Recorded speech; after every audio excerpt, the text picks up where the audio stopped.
বিলুপ্ত হচ্ছে না ২৪-এর অভ্যুত্থানের নেতৃত্বদানকারী সংগঠন বৈষম্য বিরোধী ছাত্র আন্দোলন এবং অভ্যুত্থান পরবর্তী সময়ে গঠিত জাতীয় নাগরিক কমিটি। বরং অরাজনৈতিক প্ল্যাটফর্ম হিসেবে দেশের যে কোনো বৈষম্যের বিরুদ্ধে সরকারের প্রতি চাপ প্রয়োগকারী সংগঠন হিসেবে কাজ করে যাবে তারা। জাহিদ হোসেনের রিপোর্টে বিস্তারিত। বৈষম্য বিরোধী ছাত্র আন্দোলনের প্ল্যাটফর্ম থেকে একসময় শুরু হয় কোটা সংস্কার আন্দোলন, পরবর্তীতে যা রূপ নেয় সরকার পতনের আন্দোলনে। নতুন রাজনৈতিক বন্দোবস্তের তাগিদে এই প্ল্যাটফর্ম ছেড়ে বেশ কয়েকজন সমন্বয়ক যোগ দিয়েছেন নতুন রাজনৈতিক দল জাতীয় নাগরিক পার্টিতে। কেউ যোগ দিয়েছেন ছাত্রদের নতুন দল বাংলাদেশ গণতান্ত্রিক ছাত্র সংসদে। এসব পদে শূন্যতা সৃষ্টি হয় বৈষম্য বিরোধী ছাত্র আন্দোলন এখন কার্যত স্থবির। তবে যারা রাজনৈতিক দল বা সংগঠনে যোগ দেয়নি সেই সব সদস্যদের হাত ধরে পুনর্গঠিত হবে বৈষম্য বিরোধী ছাত্র আন্দোলন, এমন কথা জানান প্ল্যাটফর্মটির সাবেক সমন্বয়ক সার্জিস আলম।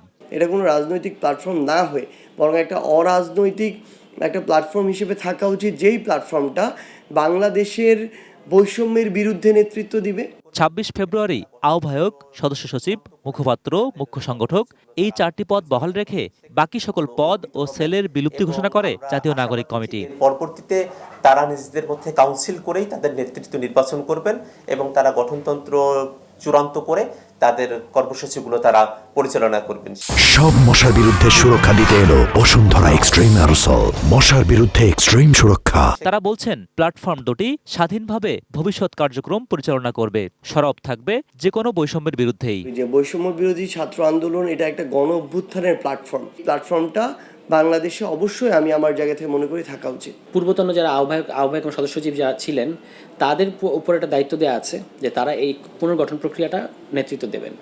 পদ পদবীর ক্ষেত্রে ফ্যাসিবাদ বিরোধী যে কোনো মতাদর্শের ব্যক্তিরাই ঠাঁই পাবে বলেও জানান তারা। একটা শক্ত সামাজিক ভিত্তি তৈরি করতে হবে সারা দেশে এবং একটা সাংগঠনিক কাঠামো তৈরি করতে হবে। Zahid Hossain, ATN news, Dhaka.